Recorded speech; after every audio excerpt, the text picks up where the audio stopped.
December 21st, 2014, from Raymond James Stadium in Tampa, Florida.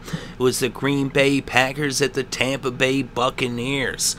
These two teams used to be division rivals before realignment, but as it is now, the Packers are in the north, the Buccaneers are in the south, and the Packers are tied with the Lions, but the Lions had the tiebreaker, so the Packers need to win this game to stay pace with Detroit as they face off with them next week in Week 17. But as for this game, the Packers would start off on their own 20 with their first possession of the game. They would end up going 3 and out, a rarity for Green Bay, and they would punt from their own 29. So now the Buccaneers would take over on their own 18 with about 13 minutes left still in the first, and they went 3 and out as well, and they would punt from their own 24. So now the Packers would get the ball for the second time in this game. They had it on their own 28 to begin this possession. They were faced with a 3rd and 2 from the 36, and Aaron Rodgers hit Jordy Nelson for a 28-yard reception that brought the ball across midfield all the way to the Tampa Bay 36. And then on 2nd and 10 from the 36, Aaron Rodgers was sacked by Johnson, and he fumbled the ball. It was recovered by McDonald. So Clint McDonald with the fumble, and now the Buccaneers had the ball on their own 45 after the turnover with about 9.5 minutes left still in the first. But on 2nd down, Josh McCown was sacked for a 10-yard loss by Morgan, Burnett, and Daniels. And so that would end up resulting in the punting unit coming out 2 plays later as they went 3 and out on their second consecutive possession. And so now Green Bay would take over after the punt with about 8.5 minutes still left in the first on their own 25. They would pick up a first down, and then they actually got some penalties and started moving backwards, and they would end up punting after 5 plays from their 45. So now Tampa Bay would get the ball back. They had it on their own 29 with about 5.5 left in the first, and they went 3 and out for the 3rd consecutive possession as they would punt from their 35. So now Green Bay got the ball back with a little less than 4 minutes left in the first. They had it on their own 18-yard line. They'd then be faced with a 3rd and 13 from the 15, and Aaron Rodgers went to Jordy Nelson for a 24-yard reception and a first down that brought the ball to the 39. There was actually 12 men on the field for the defense, but the penalty was declined. Even with an extra man, they couldn't stop Jordy Nelson. And so now they would be faced with a 2nd and 1 a couple plays later from the 48. And Aaron Rodgers went to Nelson again, this time just for 3 yards, and that made a first down to 49. And then Aaron Rodgers went to Randall Cobb for a 5-yard reception. That brought the ball to the 44, so now it was 2nd and 5 on the Tampa Bay 44 for the Packers. And now they're no huddle in the shotgun. They hand it off to Eddie Lacy, and Eddie Lacy takes it 44 yards all the way to the house for the touchdown to put the first points on the scoreboard in this game, with the score now Green Bay 7, Tampa Bay 0. So now the Buccaneers get the ball after the kickoff with a little less than a minute left in the first. They had on their own 20 to begin this possession, and on 2nd and 6 from the 24, Sims was stuffed for no gain as the first quarter came to a close. So after 1 quarter of play, the score was Green Bay 7, Tampa Bay nothing. So now Tampa Bay would start the second quarter on their own 24, 3rd and 6, and an incomplete pass would bring out the punting unit as they would end up going 3 and out yet again as they punted from the 24. And now Green Bay would take over on their own 39 after the punt with less than 15 seconds ticked off the clock here in the second quarter. And they would end up bringing the ball to midfield and into Tampa Bay territory, but they would end up, their drive would stall on the 30, and out would come Mason Crosby to attempt a 48-yard field goal. It was up, and it was no good. So the score remained Green Bay 7, Tampa Bay 0. So now the Buccaneers get the ball on their own 38 with about 10 minutes left before halftime. And on first down, Josh McCown was sacked by Clay Matthews for a 6-yard loss.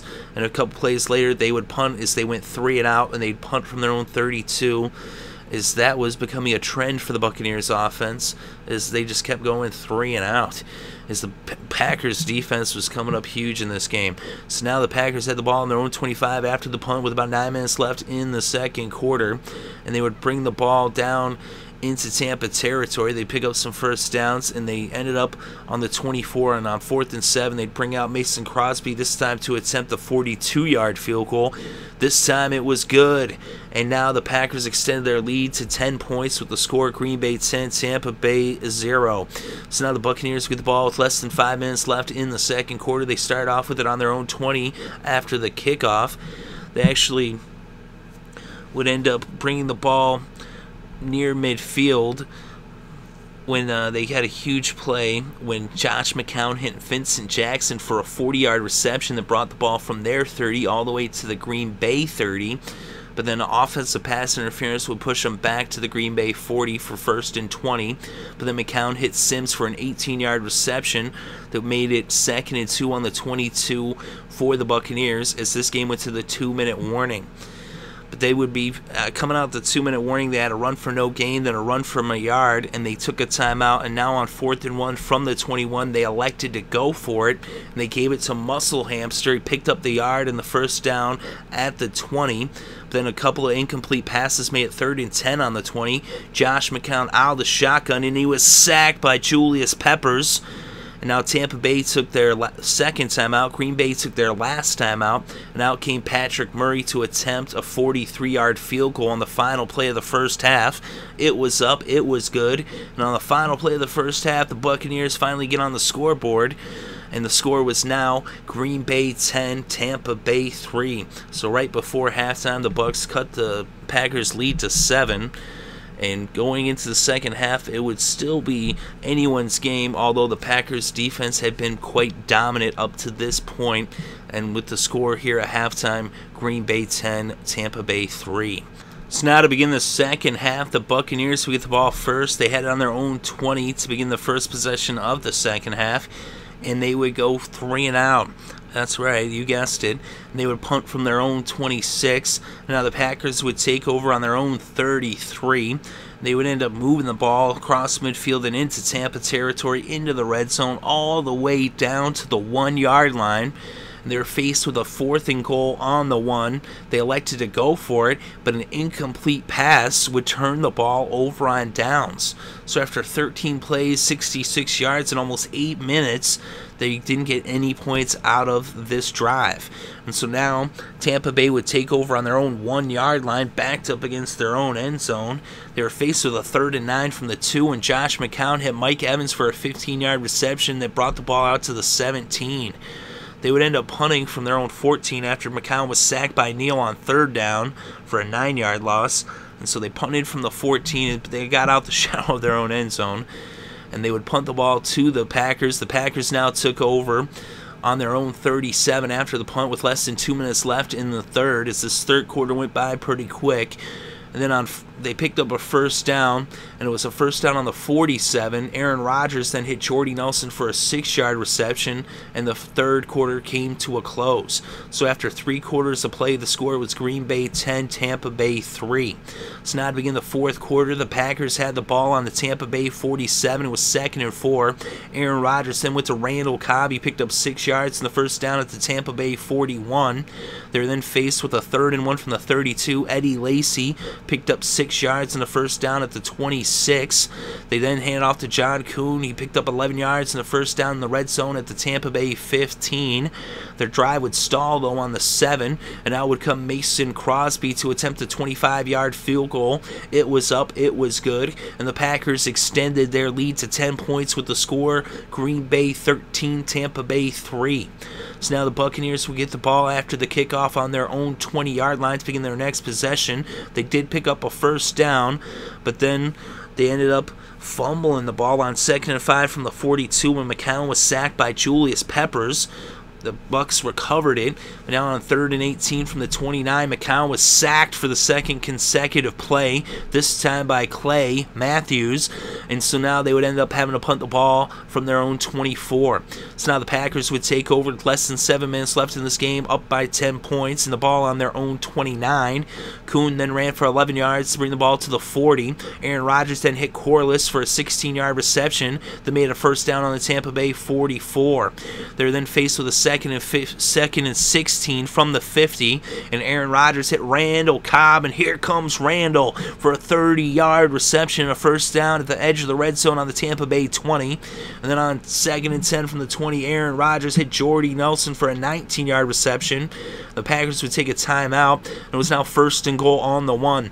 Then a couple incomplete passes would make it third and goal on the 1. Aaron Rodgers dropped back, and he hit Jordy Nelson for the touchdown that extended the Packers' lead to 17, as this game was pretty much out of reach, with the score now Green Bay 20, Tampa Bay 3, with less than 3 minutes left to play.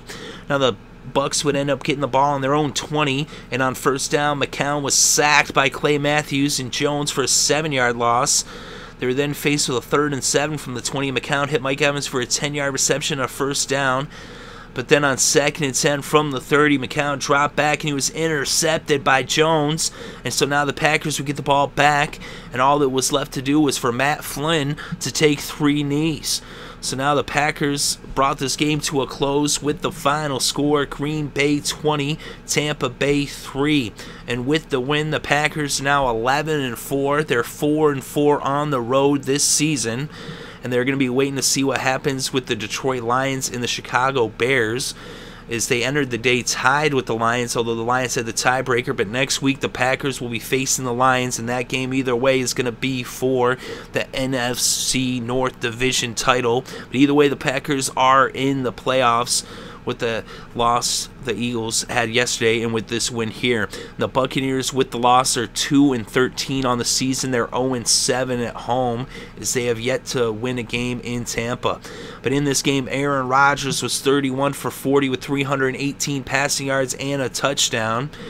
Josh McCown was 12 for 26 with 147 yards and an interception. The leading rusher in this game was Eddie Lacy with 17 carries for 99 yards and a touchdown. He also had 1 reception for 5 yards. And the leading receiver in this game was Randall Cobb. He had 11 receptions for 131 yards. Jordy Nelson had 9 receptions for 113 yards, including a touchdown. And the leading receiver for Tampa Bay was Vincent Jackson with 3 receptions for 60 yards. And Mike Evans had 4 receptions for 49 yards. And Doug Martin was the leading rusher. He only had 17 yards off of 10 carries for the Bucs. And on defense, the game's leading tackler was Morgan Burnett. He had 10 tackles and a half a sack. The leading tackler for the Bucs was a tie between McDougal and Alteron Werner. They each had 9 tackles. And Lavonte David and Johnson each had 8 tackles. The Bucs only had 1 sack, and that was for Johnson. Michael Johnson had their lone sack, and the Packers had 7 sacks in this game. As we said, Burnett had a half sack, Daniels had a half sack, Clay Matthews had 2.5 sacks, Julius Peppers had 2 sacks, Jones had a half sack, and Neal had a sack. So they were up in the backfield terrorizing McCown all game long. 7 sacks for the Packers. And Dontone Jones also had an interception, the game's only interception, as they intercepted McCown. And the Packers win this one decisively. It was somewhat close at halftime, but they won the game. They put up 10 in the first half, 10 in the second half, and all the Bucs could muster was that field goal on the final play of the first half. So the Packers win pretty decisively in the final score, Green Bay 20, Tampa Bay 3.